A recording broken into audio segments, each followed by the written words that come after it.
வெளிப்படுத்தின விசேஷம் 11வது அதிகாரம் 1 சில வார்த்தைகளை நாங்கள் வாசிப்போமா. 11ஆம் அதிகாரம்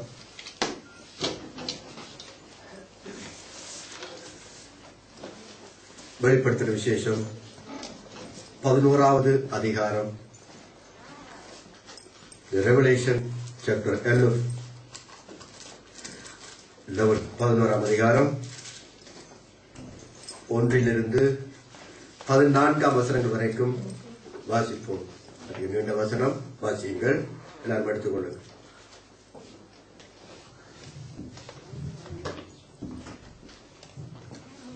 பின்பு கைக்கோலுக்கு ஒப்பான ஒரு அளவுகோல் என்னிடத்தில் கொடுக்கப்பட்டது. அப்பொழுது தேவதூதன் நின்று என்னை நோக்கி, நீ எழுந்து தேவனுடைய ஆலயத்தையும் பலிபீடத்தையும் அதில் தொழுது கொள்ளுகிறவர்களையும் அளந்து பார்.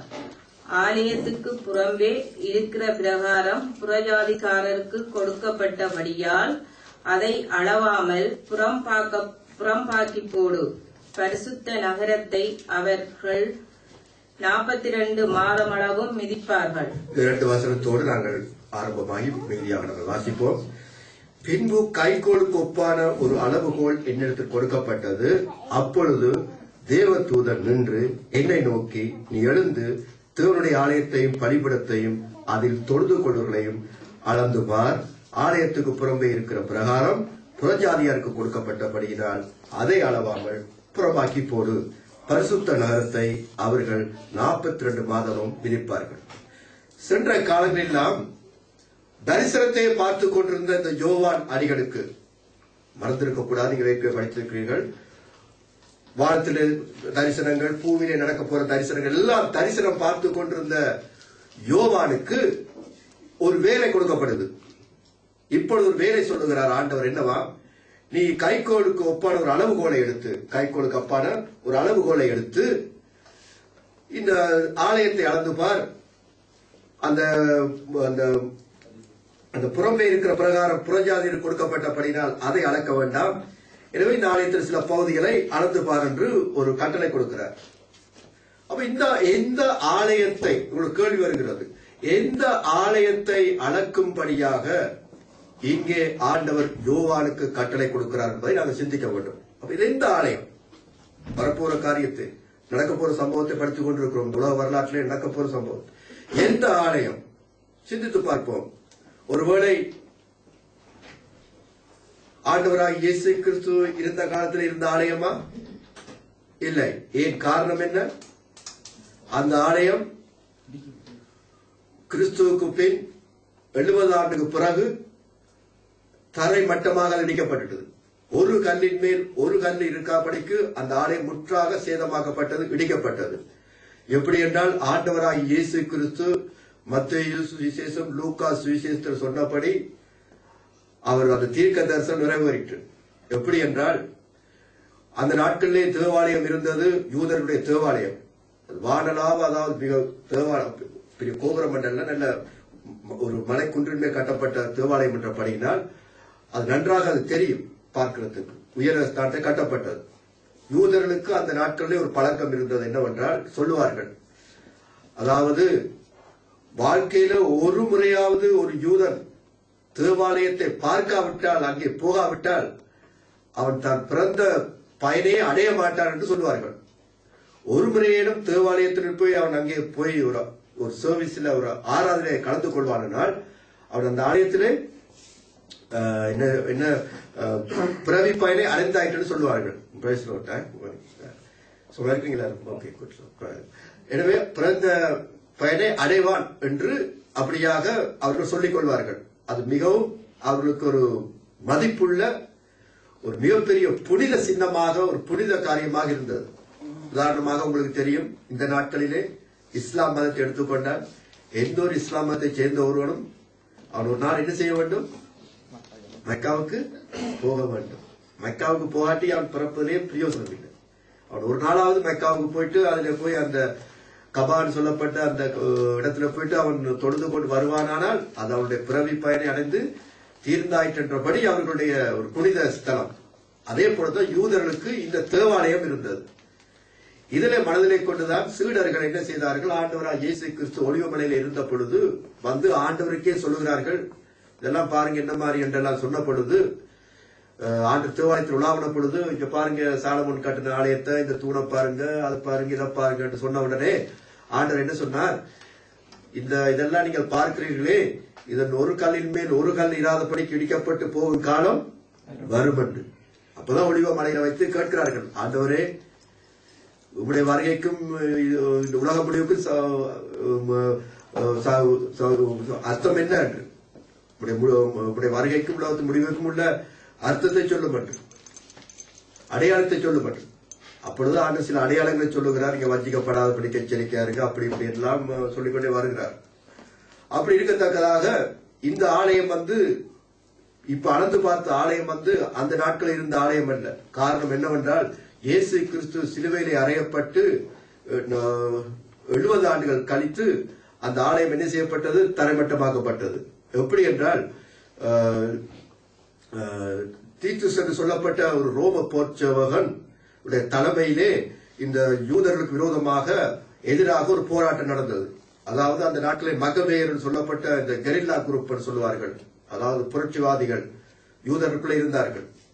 அந்த நாட்களே ரோமனுடைய கொலனிலே இந்த யூத நாடு இஸ்ரேல் இருந்தபடினாலே அங்கே மசடா பகுதிகளிலும் அங்க வனாந்திர பகுதியிலும் இருந்து சில இந்த இயக்க குரூப்புகள், அதாவது செலத்தில் சொல்லப்பட்ட போராட்ட வீரர்கள், போராட்ட குழுவினர்கள் இந்த ரோமருக்கு விரோதமாக போராடி கொண்டிருந்தார்கள்.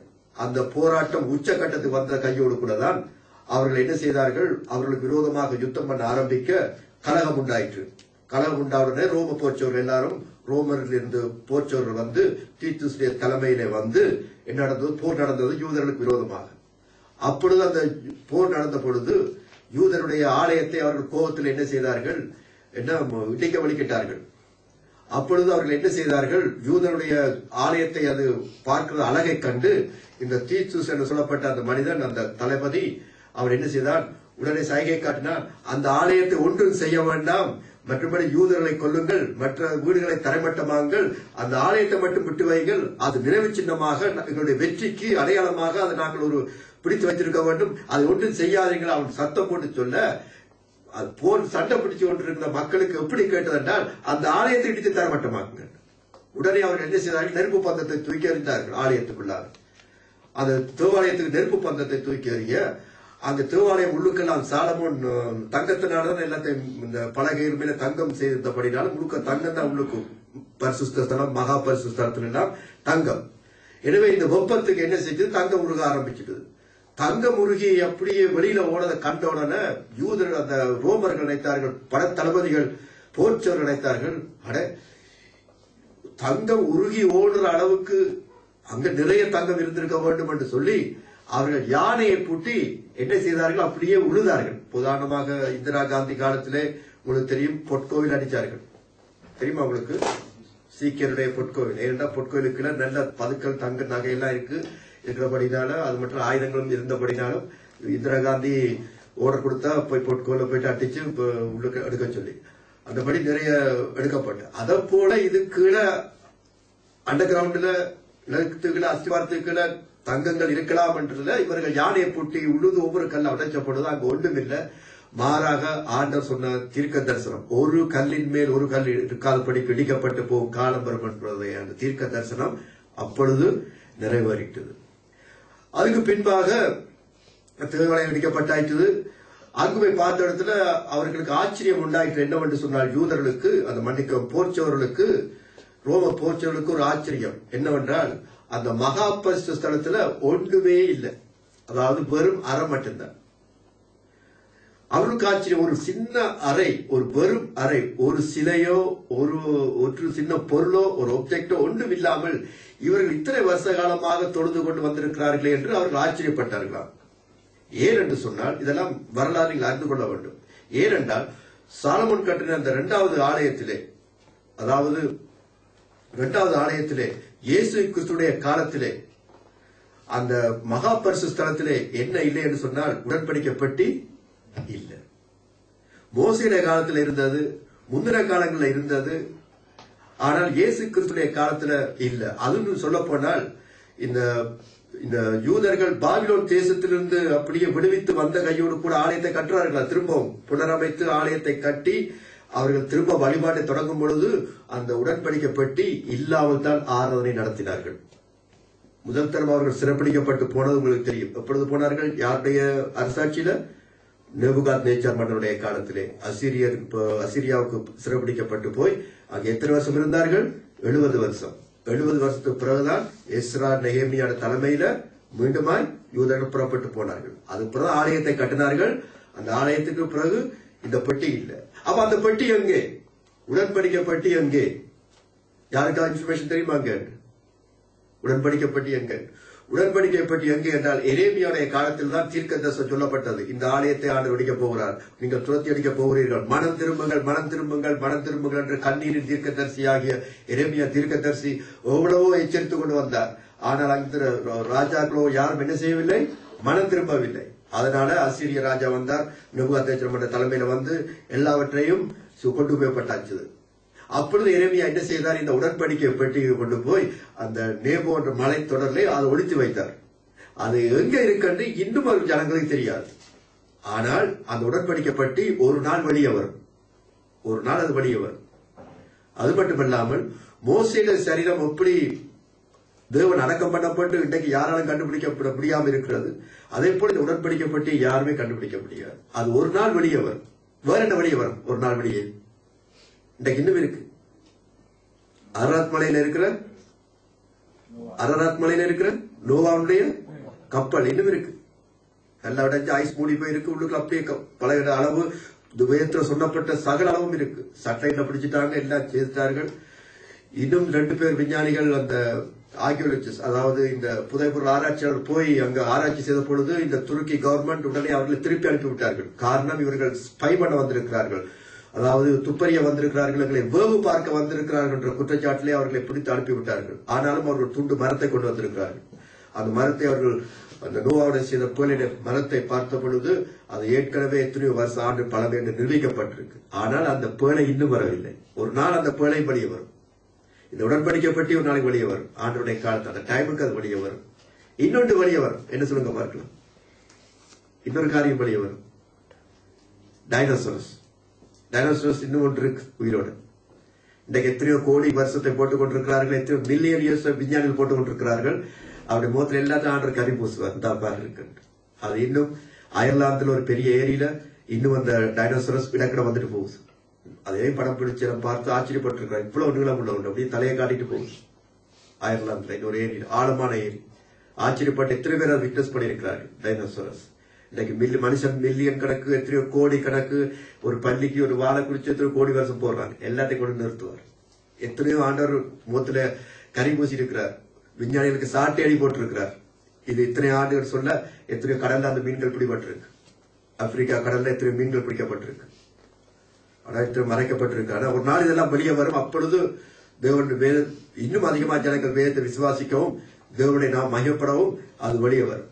அது மட்டுமல்லாமல் அன்பார்களே, இதை நாங்கள் இன்னுமாய் ஆராய்ந்து பார்க்கும் பொழுது இந்த தேவாலயம் யாருடைய தேவாலயம் என்று பார்த்தால் நமக்கு நன்றாய் தெரியும். திரும்பவும் இந்த அந்தி கிறிஸ்து ஒரு ஆலயத்தை கட்டுவார். ஏன் ஆலயத்தை கட்டுவான் என்றால், ஏற்கனவே நாங்கள் சிந்தித்து முடித்து விட்டோம். யாரை அவன் பிளீஸ் பண்ணுவதற்காக, யாரை கைக்குள்ள போடுவதற்காக, யாரை ஆதாயப்படுத்துவதற்காக? யூதர்களை. ஏன் யூதர்களை? அந்த நாட்களில் யூதர்கள் மிக பணக்காரர்கள், மிக அறிவுள்ளவர்கள். எனவே அவர்களை சமாளிப்பதற்காக, அவர்களை தன் வசம் இழுப்பதற்காக இந்த அந்தி கிறிஸ்து என்ன செய்வான்? நயவஞ்சகமாக என்ன செய்வான்? அந்த ஆலயத்தை அவன் கட்டி கொடுப்பான். அதனால் யூதர்களுக்கு எல்லாம் இருக்கிறது, ஆலயம் மட்டும்தான் இல்லை. பார்த்தீர்களா? அவருக்கு எல்லாம் இருக்கிறது, ஆலயம் மட்டும் இல்லை. அந்த ஆலயத்தை யாராவது கட்டி தந்தால் அவர்களுக்கு போதும். ஆனால் அந்த ஆலயம் எங்கே கட்டப்பட வேண்டும்? எங்கேயாவது முறையில கட்ட முடியுமா? இல்ல. எக்ஸாக்ட்லியாக எங்கே சாலமோனுடைய ஆலயம் இருந்ததோ அந்த இடத்துல தான் அந்த அவங்க கற்ற இடம் கொடுத்தா சரி. ஆனால் இன்றைக்கு அந்த இடத்துல என்ன இருக்கு? இஸ்லாமியர்களுடைய 2வது மிகப்பெரிய புனித ஸ்தலம் என்று சொல்லப்பட்ட ஓமர் மசூதி அங்கே இருக்கு. இப்ப அதாவது கணித்திருக்கிறார்கள் என்னவென்றால் இப்ப இந்த ஓமர் மசூதியை அவர்கள் அடித்து அட்டாக் பண்ணி உடைத்து போட்டு தன்னுடைய ஆலயத்தை அவர்கள் நினைத்தால் கட்டலாம் யூதர்கள். ஆனால் அது பெரிய உலக கலவரத்தில் போய் முடியும், உலக யுத்தத்தில் போய் முடியும். பல நாடுகள் தங்களுக்கு எதிர்த்து வரும் என்று அறிஞ்சிருக்கிற படியினால் அவர்கள் இன்னும் அந்த முயற்சியில ஈடுபடையில. ஆனால் இப்பொழுது அண்மையிலே ஒரு மிக படித்த பரிசெயர் மிக வேதத்தை கற்றுக்கொண்ட ஒரு சில குழுவினர்கள் இப்ப கண்டுபிடிச்சிருக்கிறார்கள் என்னவென்றால், உண்மையான சம்பவம் கண்டுபிடிச்சிருக்கிறார்கள். இவர்களுடைய இருக்கிற அந்த ஓமர் மசூதியானது முந்தி இருந்த தேவாலயத்துல இருந்த இடத்துல இல்லையா.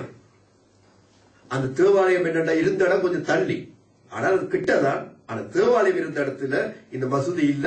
தங்களுடைய தேவாலயம் இருக்கிற இடம் வந்து வேற இடத்தில் தான் இருந்தது. அந்த இடத்திலே நாங்கள் கட்ட போகிறோம், அதுதான் உண்மையான இடம் என்று அவர்கள் சொல்லியிருக்கிறார்கள், கண்டுபிடிச்சிருக்கிறார்கள். நான் அந்த இடத்துக்கு போயிருக்கிறேன். இங்க பெரிய மசூதியாக இருக்கும், ஒரு குறிப்பிட்ட தரப்பட்ட தூரத்துலதான் அந்த தேவாலயம் இருந்த இடம். அப்பவே அதை கண்டுபிடிச்சிட்டார்கள். அதுதான் அந்த இடத்துல மகா பரிசு ஸ்தலம். அதாவது அவர்கள் வைத்திருக்கிற அந்த ஓமர் மசூதி கட்டப்பட்ட இடம் கிட்டத்தட்ட இந்த ஆடுகளை பரிசெலுத்துற இடம் போல அந்த இடத்துலதான் அது கட்டப்பட்டிருக்கிறது என்று அவர்கள் கண்டுபிடிச்சிருக்கிறார்கள். ஆனாலும் இப்பொழுது அதில் கையை வைத்து தேவாலயத்தை கட்டினால் தொட்டால் குற்றம் பார்த்தால் குற்றம் என்றபடி திரும்ப யுத்தம் உண்டாயிரும், சண்டை வந்துடும். அதனால அவர்கள் பொறுமையோடு இருக்கிறார்கள். ஆனால் அந்த இடத்துல ஆலயம் திரும்பவும் கட்டப்படும். யார் மூலமாக என்றால் இந்த அந்தி கிறிஸ்தனை செய்வான், அந்த இடத்துல ஆலயத்தை கட்டி கொடுப்பான். அப்ப அவன் உலக சமாதான பிரபுவாக அவன் வருவான். ஏனென்றால் முதலாவது என்ன குதிரையில வருகிறான்? வெள்ள குதிரையில். அது அர்த்தம் என்னவென்றால் சமாதான புறாவாக வருவான், எல்லாரையும் சமாதானப்படுத்துவான். இதை பாருங்கள், இந்த உலகம் ஒரு வாயை சமாதானத்தை தேடி போகுதா இல்லையா? இந்த உலகம் முழுக்க எல்லாத்தையும் பாருங்க, எல்லாரும் என்ன செய்யறதே தெரியாம இருக்கு. சாதாரண இந்த இலங்கை பிரச்சனை தீர்க்க முடியாம முழு பெரிய வல்லரசு நாடுகளும் திகழ்ச்சி தலையில கை வச்சு விட்டுரும். இந்த குட்டி நாட்டு பிரச்சனை தீர்க்காமல் இதுல கைய வைக்க போனா அந்த நாடு, இந்த நாட்டை இந்த நாடு, இலங்கையில பிரச்சனை தீர்க்க போனா இந்தியா என்ன கேட்கும், இந்தியாவுக்கு சப்போர்ட் கொடுத்த சீனா நிற்கும், சீனா விட்ட ரஷ்யா வரும், ரஷ்யா சொல்ல முடியாது. இலங்கைக்கு தமிழர்களுக்கு ஒரு தனி செப்பரேஷனை கொடுங்கன்னு சொன்னா உடனே கேட்பார்கள், செச்சனியா கேட்பார்கள், எங்களுக்கு என்ன, நீ என்னன்னு சொல்லுவ? சீனா தலையை தூக்கினால் இல்ல இலங்கைக்கு கொடுங்க, தமிழர்களுக்கு தனியாட்சியை கொடுங்கன்னு சொன்னா உடனே பிடிப்பார்கள். அப்படி என்று சொன்னால் இந்த தலைலாமான்னு பிரச்சனை வந்து தலைலாமா அவர் சொல்லுவார், அப்ப எனக்கு தான், என்னுடைய இனத்துக்கு தான். எல்லாம் சீக்கப்பட்டு போயிருக்கு. அதனால யாருக்கு யார் ஓமென்னு சொல்ல முடியாது. உடனே இந்தியா தலை போட்டா உடனே காஷ்மீரை பிரி, அந்த பிரச்சனை வரும். எல்லாம் ஒரு பக்கம் இந்த என்ன சொல்லுவார்கள், இந்த செஸ் விளையாட்டு மாதிரி, நீ இந்தியால விட்டுற அங்கால விட்டுவான், அந்த மாதிரி இறுகி கொண்டிருக்கு. அப்ப இதை லூஸ் பண்றதுக்கு ஒரே ஒரு மனுஷன் வருவான், உலக சமாதான பிரபுவாக. யார் வருவான்? அந்தி கிறிஸ்து. இப்ப நான் உங்களுக்கு அரசியல் கருத்து பொறுமா இருக்கு, உங்களுக்கு பாசி இப்படி எல்லாம் சொல்றேன், டெக்ஸ்ட் இது ஒரு வாயை பார்க்க தெரியுது. உலகத்துல கையெடுக்கிறார் ஒரு குட்டி, ஒரு இத்தனை ஒரு சின்ன ஒரு கடல்ல இருக்க ஒரு சின்ன முத்து, ஒரு சின்ன ஒரு பூச்சி போன்ற ஒரு இலங்கை தீவுல இருக்க 2 இனத்துக்கு தீர்க்க முடியாம இத்தனை 167 UN உள்ள நாடுகள் தலையில கை வச்சு விட்டுருக்கார்கள். ஒருவருக்கு ஒன்று செய்யலாம் இருக்கு. அதை வச்ச அங்க பிரச்சனை, இதை வச்ச இது குழம்பும் அப்படி குழம்பும், என்ன செய்வதென்று பாருங்கள். அறியாம ஜனங்கள் சாகிறார்கள், அழிகிறார்கள், போகட்டும். எனவேதான் அந்த நாட்களை இவன் என்ன செய்வான், அந்தி கிறிஸ்தன் சொல்லப்பட்ட இவன் வந்து இந்த ஆலயத்தை யூதர்களுக்கு கட்டி கொடுப்பான். கட்டி கொடுக்கும் பொழுது யூதர்கள் அவனை வரவேற்று அவனை கிறிஸ்துவாக ஏற்றுக்கொண்டு 3.5 வருஷம் சமாதானமாக இருக்கும். அடுத்ததாக சொல்லப்படுது பாருங்கள். ஆனால் அவர் சொல்லுகிறார் பாருங்கள், ஆலயத்துக்கு புறம்பே இருக்கிற பிரகாரம் புறஜாதியருக்கு கொடுக்கப்பட்டபடியினால் அதை அளவாமல் புறம்பாக்கி போடும். பரிசுத்த நகரத்தை அவர்கள் 42 மாதம் அளவும் மிதிப்பார்கள். 42 மாதம் என்றால் எத்தனை வருஷம்? 3.5 வருஷம். 3.5 வருஷம் மட்டும் அவர்கள் என்ன செய்வார்? புறஜாதி மக்களுடைய இதிலே அவர்கள் வைத்திருப்பார்கள். அதை மட்டும் அளக்க வேண்டாம் என்று, அதாவது புறஜாதியாருடைய காலம், புறஜாதியாருடைய நிறைவு என்று சொல்லி 2 பகுதியை நாங்கள் வேதத்தில் வாசிக்கிறோம். இயேசு என்ன சொன்னார்? ஆண்டவர் என்ன சொன்னார்? அதாவது தீர்க்கதரிசனா சொல்லும் பொழுது, அதாவது புறஜாதியாருடைய காலம் நிறைவேறும் வரைக்கும் ஜெருசலேம் புறஜாதியினால் மிதிக்கப்படும். புறஜாதியாருடைய காலம் நிறைவேறும் வரைக்கும் ஜெருசலேம் புறஜாதியினால் மிதிக்கப்படும். அப்ப புறஜாதியாருடைய காலம் நிறைவேறும் வரைக்கும், அதாவது எங்களுடைய புறஜாதியாகிய யூத ஜாதி அல்லாத மற்ற ஜாதி எல்லாம் புறஜாதி, இந்த ஜாதியினுடைய காலம் நிறைவேறும் வரைக்கும் ஜெருசலேம் மிதிக்கப்பட்டுக் கொண்டே இருக்கும். புறஜாதியாருடைய காலம், புறஜாதியாருடைய நிறைவேறுதல், இந்த 2க்கும் வித்தியாசம் இருக்கு. புறஜாதியருடைய காலம், புறஜாதியருடைய நிறைவு. புறஜாதியருடைய காலம் எப்பொழுது உண்டாயிற்று? புறஜாதியருடைய காலம் நேபுகாத்நேச்சார் பண்ண ஒரு கனவு கண்டான். என்ன கனவு? தலை தங்கம், ஒரு சிலை, பொற்சிலை அல்ல, அதெல்லாம் கலந்து ஒரு சிலை, தலை தங்கம், மற்றது மார்பு, இடுப்பு, ஒரு ராஜ்யங்கள். அப்ப தானியல் விளக்கம் கொடுக்கிறார். அந்த தலை கண்டாது கூட ராஜ்யம், இரண்டா பிரிஞ்ச இந்த மேசிய பெரிய ராஜ்யம், வயிறு இந்த கிரேக்க ராஜ்யம், இடுப்பு அப்படி ரோம ராஜ்யம், வடக்குல ரோம ராஜ்யம், இப்படி காலில் 10 ராஜ்யம் உண்டு, களிமண்ணோடு சேர்ந்த ராஜ்யம் உண்டு, அவர் பிரிக்கிறார். இதுதான் புறஜாதியருடைய காலம். கிறிஸ்துவுக்கு முன் 606ஆம் ஆண்டிலிருந்து இதுவரைக்கும் ஓடிக்கொண்டிருக்கிற புறஜாதியருடைய காலம். இந்த காலம் நாளை முற்றுப்புள்ளி வரும், ஒரு நிறைவு வரும். இயேசு வரும்பொழுது எப்பொழுது வரும்? இயேசு எப்பொழுது வருவார்? தானியேல் கண்ட தீர்க்க தரிசனம் என்ன? கடைசி முடிவு என்ன? கைகளினால் பெருக்கப்படாத ஒரு சிறுகல்லு மலையிலிருந்து உருண்டு கொண்டு வந்து சிலையை அடிச்சு நொறுக்கி தள்ளுது.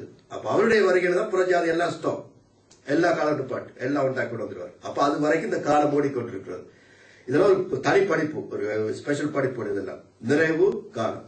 எனவே புறஜாதியருடைய நிறைவு என்று சொல்லும் பொழுது சபையினுடைய ரட்சிப்பு, புறஜாதியருடைய நிறைவு, ரட்சிப்பு வருது, புறஜாதியருடைய நிறைவு வரும்.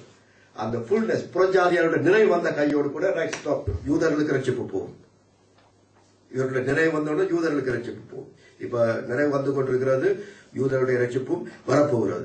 எனவேதான் இந்த காலத்தில் நாங்கள் பார்க்கும் பொழுது இந்த புறஜாதியுடைய காலம் அவர்கள் விதிக்கப்படுகிறது.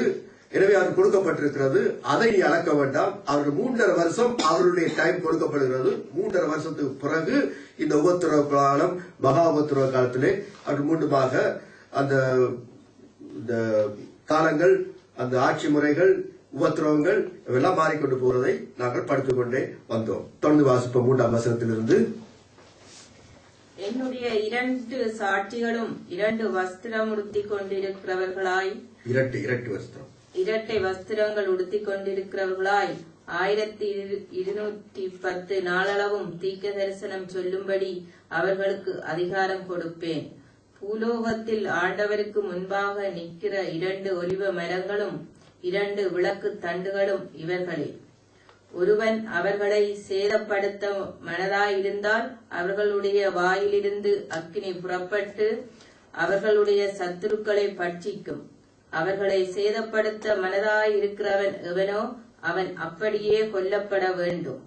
அவர்கள் தீர்க்க தரிசனம் சொல்லி வருகிற நாட்களிலே மழை பெய்யாத படிக்கு வானத்தை அடைக்க அவர்களுக்கு அதிகாரம் உண்டு. அவர்கள் தண்ணீர்களை இரத்தமாக மாற்றவும் தங்களுக்கு வேண்டும் போதெல்லாம் பூமியை சகலவித வாதைகளாலும் பாதிக்கவும் அவர்களுக்கு அதிகாரம் உண்டு. அவர்கள் தங்கள் சாட்சியை சொல்லி முடிக்கும் போது பாதாளத்தில் சேதமாயிருக்கிற மிருகம் அவர்களோடு யுத்தம் பண்ணி அவர்களை ஜெயித்து அவர்களை கொன்று போடும். அவர்களுடைய உடல்கள் மகா நகரத்தில் விசாலமான வீதியிலே கிடக்கும். அந்த நகரம் சோதோம் என்னும் எகிப்து என்றும் ஞானஸ்தாத்தமாய் சொல்லப்படும். அதிலே நம்முடைய கர்த்தரும் சிலுவையிலே அறையப்பட்டார். ஜனங்களிலும் கோத்திரங்களிலும் பாசைக்காரரிலும் ஜாதிகளிலும் உள்ளவர்கள் அவர்களுடைய உடல்களை 3.5 நாள் வரைக்கும் பார்ப்பார்கள். அவர்களுடைய உடல்களை கல்லறைகளில் வைக்க விடார்கள். அவ்விரண்டு தீர்க்கதரிசிகளும் பூமியின் குடிகளை வேதனைப்படுத்தும்படியால் அவர்கள் நிமித்தம் பூமியில் குடியிருக்கிறவர்கள் சந்தோஷப்பட்டு களிகூர்ந்து ஒருவருக்கு ஒருவர் வெகுமதிகளை அனுப்புவார்கள். 3.5 நாளுக்கு பின்பு தேவனிடத்தில் இருந்து ஜீவ ஆவி அவர்களுக்குள் பிரவேசித்து அப்பொழுது அவர்கள் காலூன்றி நின்றார்கள். அவர்களை பார்த்தவர்களும் மிகுந்த பயம் உண்டாயிற்று.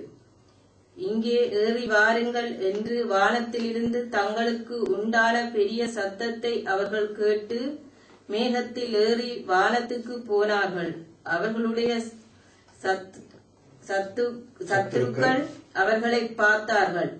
அந்த நேரத்திலே பூமி மிகவும் அதிர்ந்தது. உடனே அந்த நகரத்தில் 11 பங்கு இடிந்து விழுந்தது. மனுஷரில் 7000 பேர் பூமி அதிர்ச்சியினால் அழிந்தார்கள். மீதியானவர்கள் பயமடைந்து பரலோகத்தில் தேவனை மகிமைப்படுத்தினார்கள். பார்ப்போம் திரும்பவும். இப்போ ஒரு புதிய காரியத்தை நாங்கள் படிக்க போகிறோம்.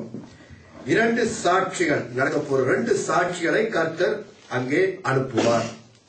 இந்த 2 சாட்சிகள் 3ஆம் வசனத்தை பாருங்கள். என்னுடைய 2 சாட்சிகளும் இரட்டு வஸ்திரம் உடுத்திக் கொண்டிருக்கிறவர்களாய் 1160 நாளளவும் தீர்க்க தரிசனம் சொல்லும்படி அவர்களுக்கு அதிகாரம் கொடுப்பேன். இந்த 2 சாட்சிகளை குறித்து அநேகமாக அநேக குழப்பம் இருக்கு. இந்த 2 சாட்சிகள்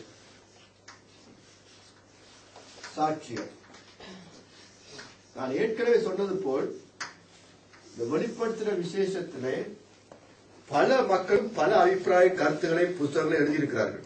பல பேரும் பல ஐடியாவே இது இருக்கக்கூடாது, அப்படி இருக்கக்கூடாது, இப்படி இருக்கக்கூடாது என்று.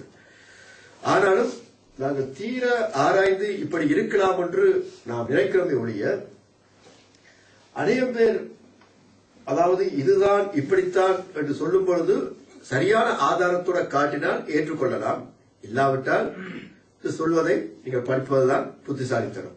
இந்த 2 சாட்சிகளை குறித்து பார்க்கும் பொழுது அவர்கள் என்ன வஸ்திரம் உடுத்திக் கொண்டிருந்தார்கள் என்று பாருங்கள். அவர்கள் இரட்டு வஸ்திரம். இந்த இரட்டு வஸ்திரம் எதற்காக உடுத்தி இருக்கிறார்கள்? ஏன் யூதர்கள் இஸ்ரேல் மக்கள் எப்பொழுது இந்த இரட்டு வஸ்திரம் உடுப்பார்கள் தெரியுமா உங்களுக்கு? கல்யாணம் அல்லது எஸ் துக்க நாட்களிலே உடுப்பார். ஏன் துக்க நாட்களில் ஏன் இப்பொழுது அவர்கள் இரட்டு வஸ்திரம் உடுக்க வேண்டும்? இது என்ன காலம்? அந்தி கிறிஸ்துடைய காலம்.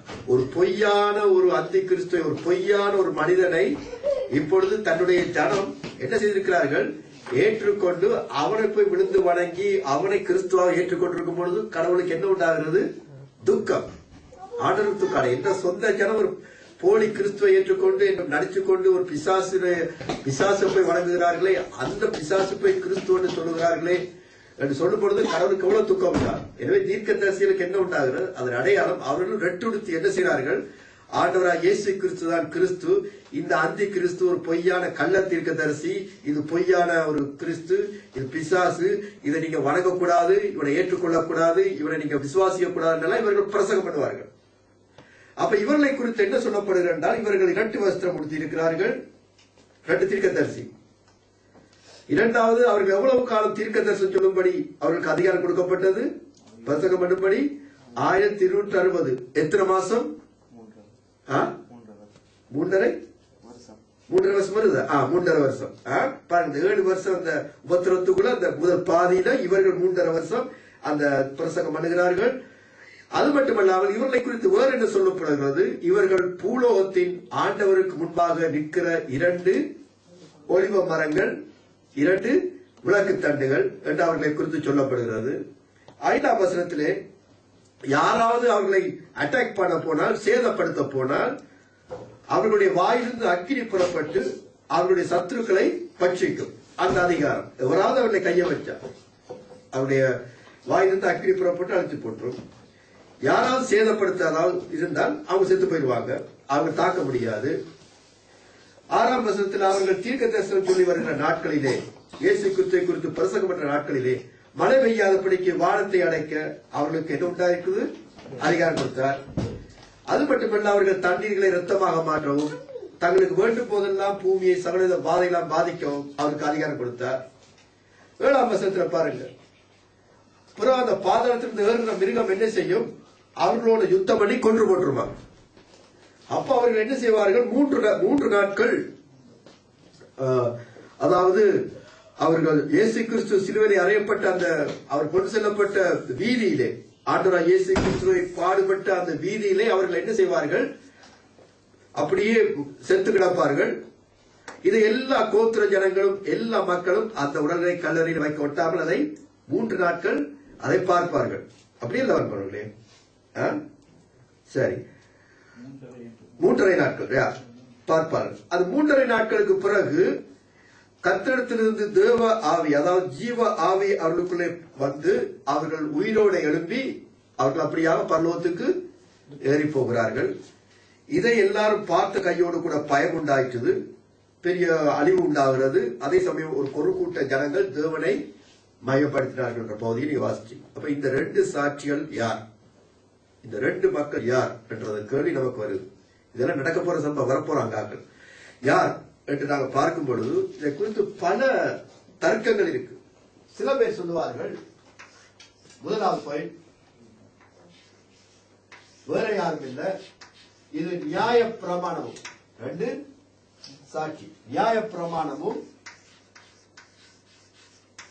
பழைய ஏற்பாடு என்னத்தால் ஆனது? நியாய பிரமாணமும் தீர்க்க தரிசனமும். அதுதான் இந்த ரெண்டு சாட்சி. உண்மையான ஆக்கள் அல்ல, இதெல்லாம் சும்மா சொல்லப்பட்டிருக்கு. யாரும் அங்க வரப்போறதும் இல்ல, பரலோகம் போறதும் இல்ல, இயேசு கிறிஸ்து வந்தப்பதான் எல்லாம் நடக்க போறது, அதெல்லாம் நடக்காது. இதெல்லாம் சும்மா உவமையா சொல்லப்படுகிறபடினா நியாய பிரமாணமும் தீர்க்க தரிசனமாகிய இதுதான் அந்த சாட்சிகள். இன்னும் சொல்லுவார்கள், சில பேர் என்ன சொல்லுவார்கள், அதல்ல நியாய பிரமாணமும் சுவிசேஷம். நியாய பிரமாணமும்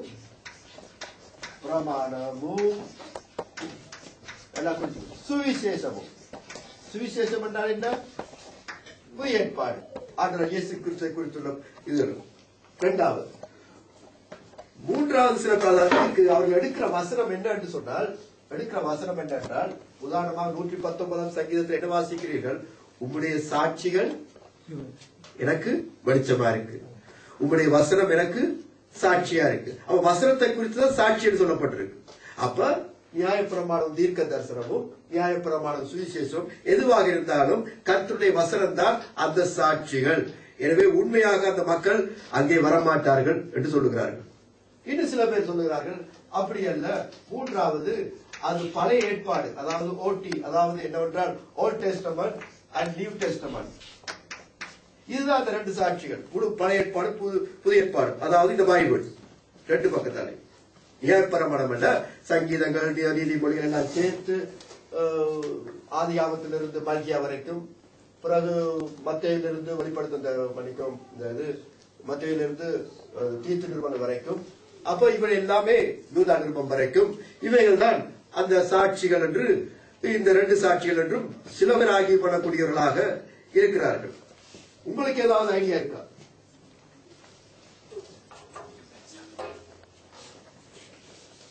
இந்த ரெண்டு சாட்சிகள் உங்களுக்கு ஏதாவது ஐடியா இருக்கு? அந்த ரெண்டு சாட்சிகள் யாரா இருக்கலாம்? சில பேர் சொல்லுவார்கள் ஏனோக்கு and எலியா. ஏன் ஏனோக்கு எலியா?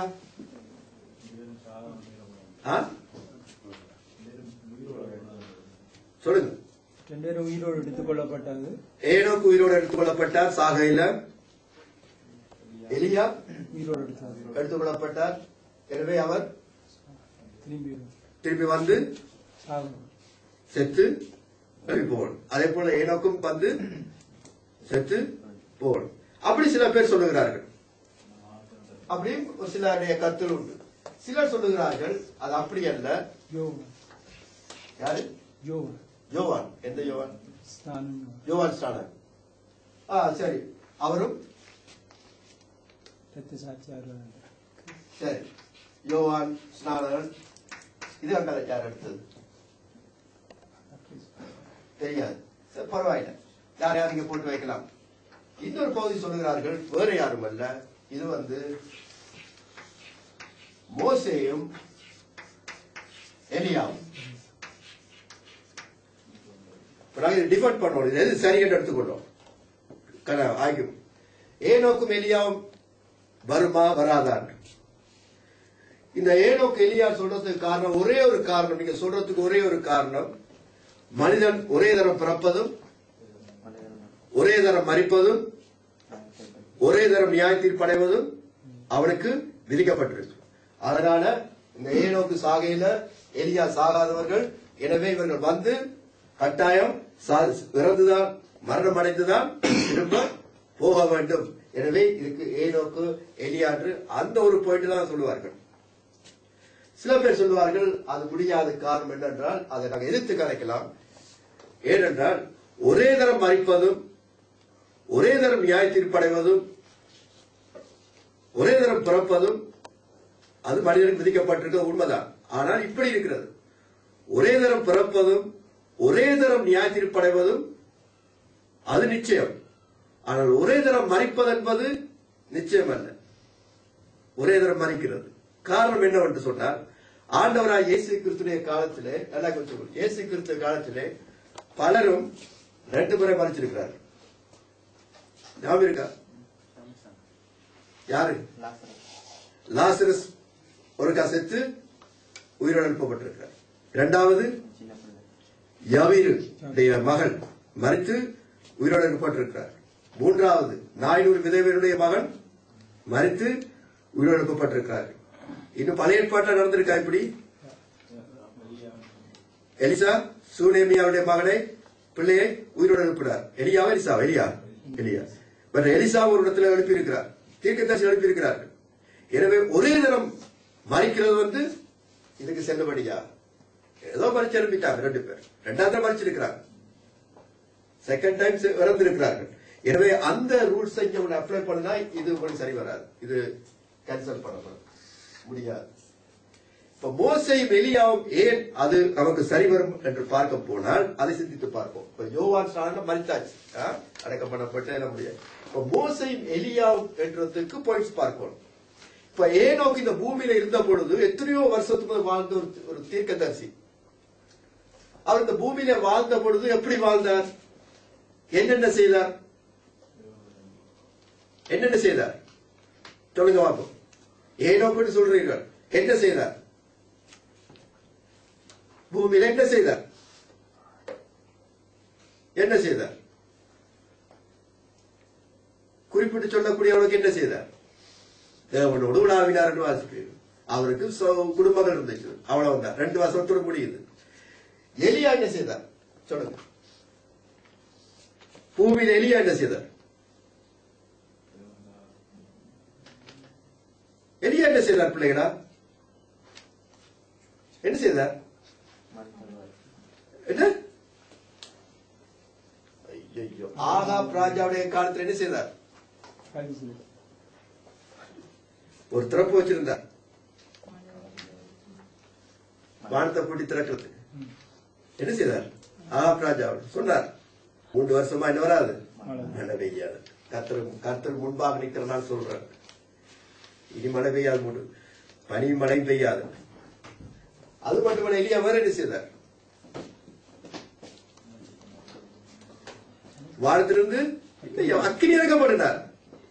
400 தீர்க்கதரிசி மத்தியில இருந்து கொண்டு எல்லாரும் பாகால் தான் தெய்வம், பாகாலை இறங்கு, அக்கினி வா அக்கினி வா அக்கினி வாண்டு எல்லாம் தங்களை கீறி கத்தி குளறி வானத்தை நோக்கி பாகாலை நோக்கி இந்த பொழுது இவர் என்ன செய்தார்? ஆண்டவரே, நீர்தான் அக்கினியில பதில் கொடுக்கிற தேவனே தேவன், எனவே நிரூபித்து காட்டுப்பட்டு வானத்திலிருந்து என்ன இறக்குறவர்? அக்கினி. அவ இங்கே சொல்லப்பட்ட சகல சம்பவங்களை நீங்க பாருங்க பார்ப்போம், யாருக்கு பொருந்தம் என்று. 6ஆம் வசனம் பாருங்க. 6ஆம் வசனம், அவர்கள் தீர்க்க தரிசனம் சொல்லி வருகிற நாட்களிலே மழை பெய்யாதபடிக்கு வானத்தை அடைக்க அவளுக்கு அதிகாரம் உண்டு. யார் வானத்தை அடைத்தவர்? அப்ப எலியாவுக்கு ஒரு பாயிண்ட். அடுத்த வாசிப்போம். அவர்கள் தண்ணீரை இரத்தமாக மாற்றவும் தங்களுக்கு வேண்டும் போதெல்லாம் பூமியை சகலவித வாதையினாலும் பாதிக்கவும் அவர்களுக்கு அதிகாரம் உண்டு. யார் அப்படி செய்தார்? யார் செய்தார்? மோசே செய்தார். மோசைக்கு ஒரு போர் பூமியில அவர் நடத்தி காட்டுறார். தண்ணீரை திராட்சமே இல்ல, தண்ணீரை ரத்தமா மாற்றினார். நைல் நதியை மாற்றி விட்டார். வாதைகள் கொண்டு வந்தார். பல வாதைகளை கொண்டு வந்து பார்வோனோடு என்ன செய்தார்? நல்ல யுத்தம் நடத்தினார். தேவன் நிரூபித்தார். அது மட்டுமல்லாமல் இவர்கள் ரெட்டு உடுத்தி இருக்கிறபடியினாலே ஆண்டவராய் இயேசு கிறிஸ்து மருவ மலையிலே இருந்து ஜெபம் பண்ணிய பொழுது 2 பேர் தோன்றினார்கள். யார் அது? மோசேயும். அது எப்படி சொல்லுவீங்க? சீடர்கள் சாட்சி கூட மோசேயும். அவங்க என்னத்தை குறிச்சு பேசுறாங்க? தோன்றி போட்டோ கொடுக்குற மாதிரி போட்டோ பிடிக்கிறாங்க, பிடிச்சிட்டு போனாங்களா? இயேசுவோட ஒரு படத்தை பிடிச்சிட்டு போவாங்க. என்னத்துக்கு வந்தாங்க அங்க? Very important. இதுலதான் அங்க ஆண்டர் சுவிசேஷ மெசேஜ் இருக்கிறது. இதைத்தான் நீங்க கவலைப்படுங்க. என்னத்துக்கு அங்க வர ஒரு மலைக்குள்ள? என்னத்துக்கு ஆண்டர் சீடனுக்கு என்ன கண்காட்சி காட்டுறாரா?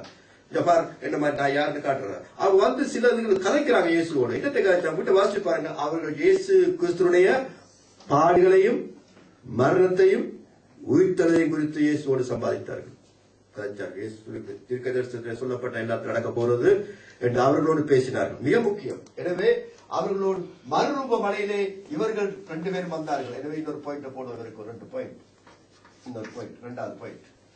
இவர்கள் அங்க வந்தார்கள்.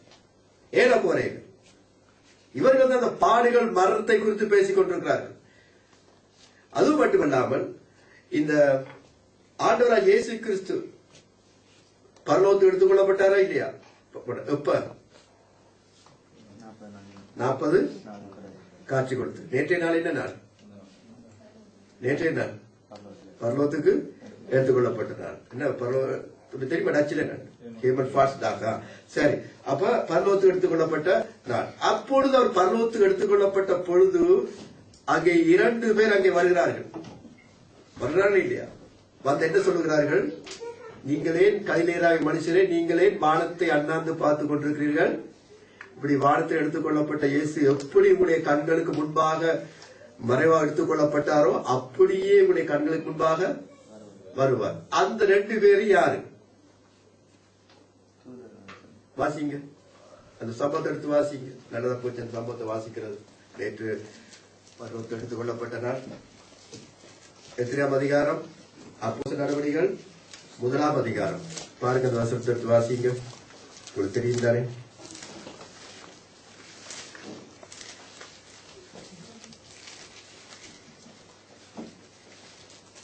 பதினோராம் வசனம் 10, 9, 10, 11 வாசிப்போம். அப்போஸ்தலர் நடவடிக்கைகள் 1ஆம் அதிகாரம் 9, 10, 11 வாசிங்க. இவைகளை அவர் சொன்ன பின்பு அவர்கள் பார்த்து கொண்டு இருக்கையில் உயர எடுத்துக் கொள்ளப்பட்டார். அவர்கள் கண்களுக்கு மறைவாக ஒரு மேகம் அவரை எடுத்துக் கொண்டது. அவர் போகிற போது அவர்கள் வானத்தை அண்ணாந்து பார்த்து கொண்டு இருக்கையில் இதோ வெண்மையான வஸ்திரம் தரித்தவர்கள் 2 பேர் அவர்கள் அருகே நின்று, கலிலேயராகிய மனுஷரே, நீங்கள் ஏன் வானத்தை அண்ணாந்து பார்த்து நிற்கிறீர்கள்? உங்களிடத்திலிருந்து வானத்துக்கு எடுத்துக் கொள்ளப்பட்ட இந்த இயேசுவானவர் எப்படி உங்கள் கண்களுக்கு முன்பாக வானத்துக்கு எழுந்தருளினாரோ அப்படியே மறுபடியும் வருவார் என்றார்கள். அப்பொழுது அவர்கள் எருசலேமுக்கு சமீபமாய் ஒரு ஓய்வான நாள் பிரியான தூரத்தில் இருக்கிற ஒலிவமலை. பாருங்க, அப்ப அங்கே தூண் வந்தவர்கள் பாருங்க, அவர் போகிற போது அவர்கள் வானத்தை அண்ணாந்து பார்த்து கொண்டிருக்கையில் இதோ வெண்மையான வஸ்திரம் தரித்தவர்கள் 2 பேர். தூதன் சொல்லப்பட்டிருக்கா? தூதன் இருக்கா? தூதர்கள் உடுப்பு இருக்கா? தூதர்கள் என்ன உடுப்புகள் தனல் வஸ்திரம் தரிச்சு உடுப்பு வச்சிருக்காருங்களா? அந்த வந்த 2 பேர் என்ன உடுத்திருக்கிறார்கள்?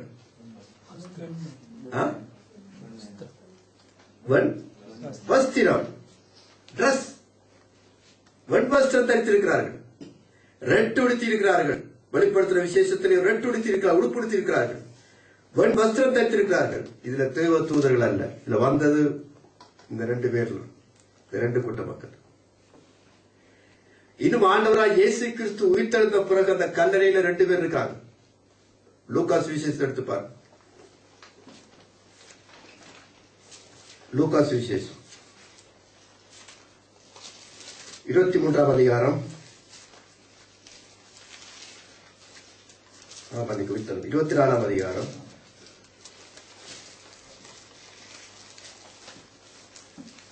4ஆம் வசனம் பாருங்க.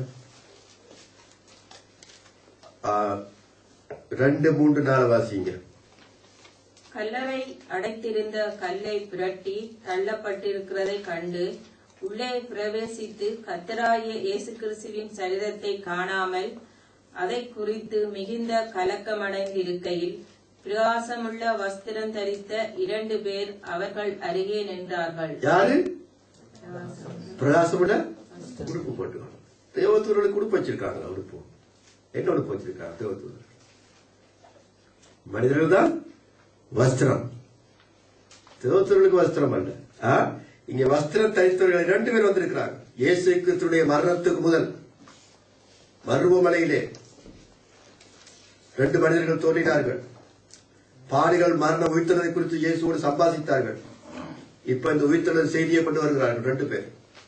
இயேசு ஆண்டவராக இயேசு கிறிஸ்து பர்வத்து எடுத்துக் கொள்ளப்பட்டவர்கள் 2 பேர் வர்றாங்க. இதெல்லாம் தூதர்கள் அல்ல, இதெல்லாம் இந்த 2 சாட்சிகள் தான். இந்த 2 சாட்சிகள். அதே போலதான் அந்த கிறிஸ்து வந்த கையோடு கூட, அந்த கிறிஸ்து இந்த பூமியில வந்த கையோடு கூட அவனுக்கு விரோதமாய் பிரசங்கம் பண்ணவும், அவனுடைய யார் என்பதை சுட்டிக்காட்டவும், தெய்வத்துடைய வசனத்தை பிரசங்கம் பண்ணவும் இந்த 2 பேர் வருவார். ஏன் இந்த 2 பேரை கர்த்தர் அனுப்புகிறார்? ஏன் இந்த 2 பேரை கர்த்தர் அனுப்புகிறார்? காரணம், அந்த நாட்கள் என்ன இருக்காது? சபை இருக்காது. 4ஆம் அதிகாரத்தில் சபை போயிடும். அப்ப சில பேர் சொல்லுவார்கள், நீங்களே போயிட்டு இந்த மோசேம் எலியா பிடிச்சு இருக்கிறீங்க, எல்லாரும் அவங்களுடைய அந்த நாட்களை வாழ்ந்தார்கள். அது அதிகமா இப்படி இருக்கலாம். எப்படி அந்த நாட்களே வாழ்ந்த 2 பரிசுத்தவான்களா இருக்கலாம். அந்த 2 பரிசுத்தவான்களுக்கு ஆண்டவர் என்ன செய்திருக்கலாம்? அந்த வரத்தை கொடுத்திருக்கலாம். அதாவது மோசேக்கு மெய்யாக எப்படி வர கொடுத்தாரோ வானத்தை அடைக்க, அதே போல அந்த 2 பரிசுத்தவான்களுக்கு வானத்தை அடைக்கவும் அற்புதங்களை செய்யவும் வரத்தை கொடுத்திருக்கலாம். நீங்களே இந்த மோசே எலியா கொண்டு சிறக்கிறீங்க அப்படி சொல்லுவார்கள். அப்படி 2 பேரை கொடுக்கிறதால அதை நாங்க எதிர்த்து ஆக்கி பண்ணலாம். சும்மா 2 பேர், யாரும் இல்லை. ஏனோக்கும் எலியாவும் இல்ல, யோவானும் எலியாவும் இல்ல, மோசேயும் எலியாவும் இல்ல. சும்மா 2 பேர். 2 பேருக்கு ஆண்டவர் வரத்தை கொடுத்துட்டு போறார். ஏன் சும்மா போட்டு மோசே எலியாண்டு அவங்கள போய் கொண்டு வாரீங்கன்னு கேட்பார்கள். அதல்ல, இந்த 2 பேர் என்று ஒரு கேள்வி, பேர் ஊர் தெரியாம 2 பேர் பார்க்க ஆண்டவர் செய்யற காரியத்தை திட்டவட்டமாக மனுஷனுக்கு விளங்கும்படியாகத்தான் எப்பொழுதும் செய்கிறவர். உதாரணமாக ஆண்டவர் பிலிப்பு செசேரியாவில் இருந்து எடுத்த பொழுது கேட்கிறார் ஆண்டவர், என்னை பற்றி ஜனங்கள் என்ன சொல்லுகிறார்கள்? அப்பொழுது சீடர்கள் என்ன சொன்னார்கள்? சொல்லுங்க, என்னை குறித்து ஜனங்கள் என்ன சொல்லுகிறார்கள்? என்னை பற்றி என்ன பேசுறாங்க? அப்ப என்ன யாரும் நினைக்கிறார்கள்? சொல்லுங்க பார்க்கலாம் சொல்ல. அப்ப சீடர்கள் என்ன சொன்னார்கள்? அப்படியா? இல்லையே. ஒருவன் உண்மை எலியான்றான், இன்னொருவன் தீர்க்கதரிசியில் ஒருவன் என்றாங்க, இன்னொருவன் மரித்த யோவான் ஸ்நானன் உயிரோடு விட்டான்னு சொல்லுகிறார்கள். இன்னும் சில பேர் எரேமியா அல்லது இன்னும் தீர்க்கதரிசியில் சொல்லுகிறார்கள். அப்ப இவர்கள் சொன்ன இந்த பாயிண்ட்கள் அனைத்தும் சும்மா ஆக்கள் அல்ல, ஃபேமஸ் ஆன ஆக்கள், பிரபலமான ஆக்கள். எலியா பிரபலமான ஆள். ஓமா இல்லையா? எலியா இஸ்ரேல் யூதர்களுக்கு பிரபலமான ஆள், மிக ஃபேமஸ் ஆன எலாயா. ஏன்னா மல்கியா தீர்க்கதரிசி புஸ்தகம் கடைசியில் முடிகிறது, இதோ கர்த்தருடைய பயங்கரமும் பெரிதுமான நாள் வருவதற்கு முன்பாக என்னுடைய தூதனாகிய எலியாவை நான் அனுப்புகிறேன். அதோடதான் பைபிள் பழைய ஏற்பாடு முடியுது, எலியாவை நான் அனுப்புகிறேன். இயேசு சொன்னார், யோவான் ஸ்நானரை பற்றி என்ன சொன்னார்? கர்த்தர் வருவதற்கு முன்பாக, ஆண்டுடைய வருவதற்கு முன்பாக எலியா வர வேண்டும் என்பதை நீங்கள் வாசித்திருக்கிறீர்கள், அறிந்திருக்கிறீர்கள். எலியா வந்தாயிற்று. யாரு? அந்த யோவான் ஸ்நானன் தான் எலியா என்றார். எனவே எலியாவுடைய வருகைக்கு ஒப்பாக அந்த ஒரு பகுதி தீர்க்க தரிசனம் நிறைவேறிட்டு யோவான் ஸ்நானன் அது முழுமையா நிறைவேறவில்லை. ஏனென்றால் ஆண்டவர் இயேசு கிறிஸ்து மகிமையில வரவில்லை, அடிமை ரூபம் எடுத்து வந்தார். மகிமையாக வரும்பொழுது இன்னொரு எலியா. அதான் அந்த 2 தீர்க்க தரிசனம். தீர்க்க தரிசனம் எப்பொழுது 2 தரம் நிறைவேறும், ஒன்று பழைய ஏற்பாட்டில், ஒன்று புதிய ஏற்பாட்டில். தீர்க்க தரிசனம் எப்பொழுதும் அப்படித்தான் 2 நிறைவேறுதல். அது இருக்கட்டும்.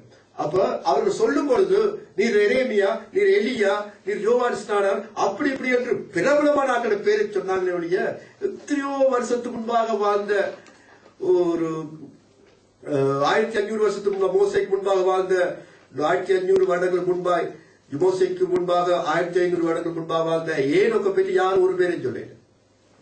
ஏனோக்கே சொல்லேன். எலியா, டக்கர் எலியா, எரேமியா, அது இதன்னு சொன்னார்கள். அப்படி என்று சொன்னால் மனுஷர்களை விசுவாசத்திலே கொண்டு வரதுக்காக கடவுள் ஒரு இனம் ஊர் பேர் தெரியாதாக அனுப்ப முடியுமா? யார் அனுப்புனா அவங்களுக்கு கேட்பாங்க. உங்களோட ஒருவர் பேசணும். நான் இப்ப உங்களுக்கு ஒரு செய்தி கொடுக்க போறேன். நாங்க வராம நிக்கிறேன், ஆர்வத்தில் நிக்கிறேன். இந்த அசன் சபைக்கு நான் ஒரு செய்தி கொடுக்கணும், ஒரு அறிவிப்போடு செய்யணும். நான் யாரையாவது அங்க உங்களுக்கு தெரியாத ஒருவர் பிடிச்சு போய் இந்த அறிவிப்பை செய்துட்டு வான்னு சொன்னா நீங்க நம்புவீங்களா? இல்ல இல்ல, இது உங்களோட பாஸ்டரா சொல்லிவிட்டு அந்த செய்தி என்று சொன்னாலும் ஒரு மாறி இழுத்து நம்ப வைக்கிறதுக்காக நான் என்ன செய்யலாம்?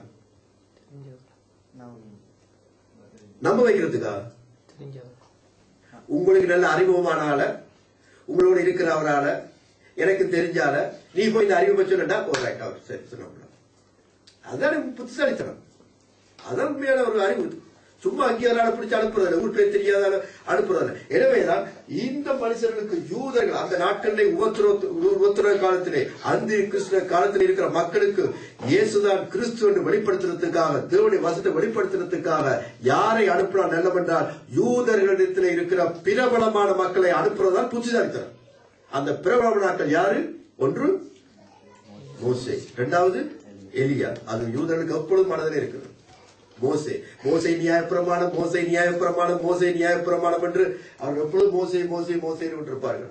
இன்னொன்று எலியா எலியான்னு கொண்டு இருப்பார்கள். எனவே அந்த ரெண்டு பேரும் அனுப்புறாங்க. நீங்க போய் சொல்லுங்க. ஆனால் அந்த நாட்களை பார்க்க என்ன செய்ய மாட்டார்கள்?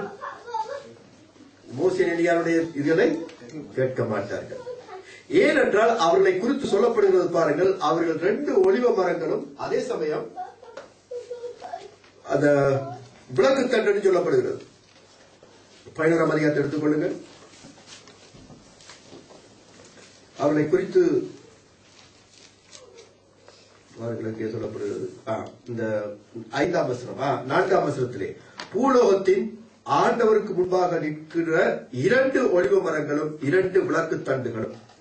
ஏனென்று சொன்னால் அந்த ஒளிவ எண்ணெய் விளக்கு தண்டுகள், ஒளிவ மரத்திலிருந்து ஒளிவ எண்ணெய் வருகிறது, விளக்கு தண்டு எரிந்து பிரகாசிக்கிறது. சபையை குறித்து ஆண்டவர் என்ன சொன்னார்? நீங்கள் உலகத்துக்கு வெளிச்சமாயிருக்கிறீர்கள். வெளிச்சம். எனவே சத்திய வசனத்துக்கு சாட்சி இயேசு கிறிஸ்துவுக்கு நாம் வெளிச்சமாயிருக்கிறோம். தேவனை குறித்துள்ள அறிவுகளுக்கு வெளிச்சமாயிருக்கிறோம். சபை கடவுளை குறித்து இயேசு கிறிஸ்துவுக்கு வெளிச்சமாயிருக்கிறோம் என்று. எனவேதான் சபை எடுத்துக்கொள்ளப்பட்ட பிறகு யார் வெளிச்சமாயிருக்க வேண்டும்? இந்த 2 பேர் தான், வேற யாரும் இல்லை. சபை இல்லை, மக்கள் போயிட்டு இயேசு கிறிஸ்துவை விசுவாசிக்கிற எல்லா விசுவாசிகளும் போயிட்டார்கள். அப்ப இந்த பூமி அந்த காலத்தில் விடப்பட்டாயிட்டது. அந்த கிறிஸ்துடைய காலத்துல இருக்கு. முழுக்க பாவங்களும் பொல்லாத வழிகளும் தான் பூமி நிறைஞ்சு போயிருக்கும். அந்த நேரத்தில் சத்தியம் சொல்ற யார்? ஒருவரும் இல்லை. அதனாலதான் இந்த 2 பேரும் அந்த உலகத்திலே அவர்கள் சத்தியத்தை சொல்லுகிற வெளிச்சம். எனவேதான் விளக்கு தண்டுகள் என்று சொல்லப்பட்டிருக்க. எனவே அவர்கள் சத்தியத்தை பிரசங்கம் பண்ணுவார்கள். ஆனால் பாதாளத்திலிருந்து ஏறி வருகிற அந்த மிருகம் என்ன செய்யும்? அவர்களை கொன்று போடும். 3.5 வருஷத்துக்கு பின்பாக கொன்று போடும். அப்பொழுது அவருடைய சடலங்கள் ஆண்டவராகிய இயேசு கிறிஸ்து சிலுவையிலே அறையப்பட்டு கொண்டு போன அந்த வீதியிலே கிடக்கும். அதை எல்லா ஜனங்களும் என்ன செய்வார்கள்? பார்ப்பார்கள். எப்படி பார்ப்பார்கள்? சகல கோத்திரங்களும் சகல மக்களும் பார்ப்பார்கள். எப்படி பார்ப்பார்கள்? எப்படி பார்ப்பார்கள்? இலங்கையில் நடக்கிற எல்லா பிரச்சனையும் மரணங்களும் நீங்க பாத்தீங்களா? எப்படி பாத்தீங்க? இன்டர்நெட்டுகள், டெலிவிஷன்கள், பேப்பர்கள் எல்லாரும் அதை பார்ப்பார்கள். என்ன நடக்குது, என்ன செய்யறது எல்லாரும் பார்த்து கொண்டிருப்பார்கள். நடந்து கொண்டிருக்கிறதா இல்ல என்று. அப்பொழுது எல்லாருக்கும் என்ன உண்டாகும்? சந்தோஷம். இந்த 2 பேரை என்ன செய்துட்டோம்? எங்களோடு போராடிய இந்த அந்திக்கு அதாவது கிறிஸ்துவோடு போராடி, அவங்களுக்கு கிறிஸ்துவ என்று போராடிய இவர்கள் எல்லாம் கொலை செய்தாச்சு என்று போட்டு எல்லாரும் சந்தோஷம் பண்ணி என்ன செய்வார்கள்? ஆளுக்கால் கடோச்சு பிரசன்ட் அனுப்புவார்கள். கை கொடுத்து பாட்டி வச்சு கொண்டாட்டம் வச்சு. இப்ப பாக்கலையா பெரிய இலங்கையில் நடந்த இந்த பிரச்சனையில தங்களுக்கு வெற்றி என்று உலகம் எல்லாம் வந்தது. நீங்கள் என்னென்ன சேனல் பார்த்தீங்கன்னு தெரியாது. நான் சிங்கள சேனல் தான் கூடுதலா பார்த்தேன். அதுல அனுப்புனார்கள். இந்த இடத்துல நப்போலியன் இடத்துல நாங்கள் கொடுக்குறோம், ரோம்ல இருக்கிறவர்கள் இந்த இடத்துல கொடுங்க, அங்க இருக்கிற அந்த இடத்துக்கு வாருங்கள், நான் மிகப்பெரிய பட்டாசு கொடுத்து வெடிச்சு சந்தோஷம் கொண்டாடுவோம், டைட்டில் அடிச்சு எல்லாம் அனௌன்ஸ் பண்ணி செய்தார்கள். மகிழ்ச்சியோடு சந்தோஷத்தோடு கொண்டாடுவோம் செய்வோம் என்று. இப்ப அதுக்கே இப்படி என்று சொன்னால் அந்த உலகத்திலே எப்படி நடக்கிற அந்த பிரச்சனைகளுக்கு உலக நாடுகள் எப்படி இருக்கும்? ஐயோ எங்களுக்கு விரோதமாக எங்களுக்கு விரோதம் நடந்த இந்த சண்டைகளுக்கு இப்படியாக இருக்கிறார்களே என்று சொல்லி உலக நாடுகள் என்ன செய்யும்? ஆளுக்கால் அப்படியாக பிரசண்டுகளும் மகிழ்ச்சிகளும் வெடிகளும் கீதங்களும் பாட்டுகளும் கச்சேரிகளும் சொல்லி மகா சந்தோஷத்தோடு கூட ஆடிக்கொண்டிருப்பார்கள். ஆனால் 3.5 நாளுக்கு பின்பாக என்ன உண்டாகும்? தேவனுடைய ஜீவாவி அவர்களுக்குள்ளே அனுப்புவாராம். அப்பொழுது அவர்கள் காலூன்றி எழுந்து எல்லாருடைய கண்முன்காக போவார். பிரசங்கம் பண்ண மாட்டார்கள். முடிஞ்சது. இனி நியாயத்திருப்பு, இனி பிரசங்கம் இல்லை. அப்படியே எழுப்பி நேரா போயிடுவார்கள். அது வரைக்கும் அவர்கள் பிரசங்கம் பண்ணினார்கள். இனி பிரசங்கம் பண்ண மாட்டார்கள். எழுப்பி காட்டி போட்டு அப்படியே அவர்கள் போவார்கள். இதை கண்ட கையோடு கூட யூதர்கள் மத்தியில் என்ன உண்டாகும்? குழப்பம் உண்டா அட்டே இதுதான் இவங்க சொன்னதான் எலியா மோசே இவங்க சொன்னதான் சாட்சி இதுதான் உண்மை இவன் ஒரு பொய்யன் இது ஒரு அந்தி கிறிஸ்து இது உண்மையான கிறிஸ்து அல்ல என்று என்ன உண்டாகும் கலகம் உண்டாகும் ஒரு பக்க மக்கள் எழுப்பிடுவார்கள் எனவே இதன் நிமித்தமாக கலகம் உண்டாகும் யூதர் மத்தியிலே குழப்பம் உண்டாகும் மிக வெட்டு கொத்து அடிப்பார் யூதர்களை கலகம் உண்டாயிடும் இதன் நிமித்தமாக ஒரு பகுதி கூட்டம் ஆண்டவராக இயேசு கிறிஸ்துவை என்ன செய்யும் விசுவாசிக்கும் அவர்கள் தான் நாங்கள் வாசித்த 6ஆம் அதிகாரத்தில் வாசிச்ச யாராக்கள் 1,44,000 பேர் ஒரு பக்கம் வருவார்கள் ஒரு குழு மக்கள் ஆண்டவருக்காக வருவார்கள் எனவே இது கடைசியாக நடக்க போற இந்த சம்பவமாகும் எனவேதான் இதை குறித்து அவர்கள் என்ன செய்வார்கள் பாருங்கள் எதை குறித்து பிரசங்கம் பண்ணுவார்கள் பாருங்கள்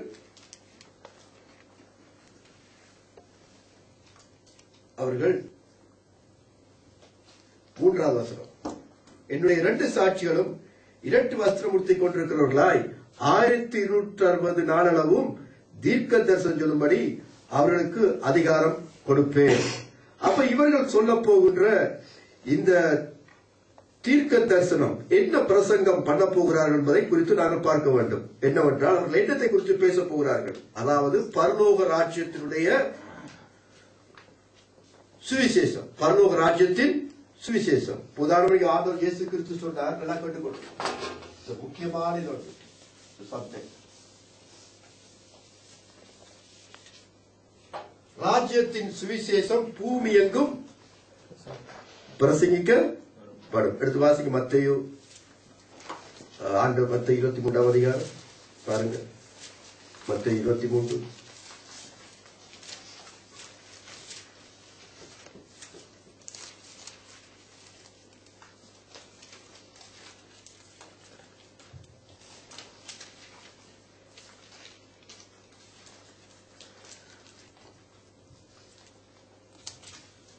மத்தேயு 23 பாருங்கள். ராஜ்யத்தின் சுவிசேஷம் 24 மன்னிக்கவும் 24 14 வாசிங்க இருக்கா? மத்தேயு 24:14 ராஜ்யத்தினுடைய இந்த சுவிசேஷம் பூலோகம் அங்குமுள்ள சகல ஜாதிகளுக்கும் சாட்சியாக பிரசங்கிக்கப்படும். ராஜ்யத்தினுடைய சுவிசேஷம்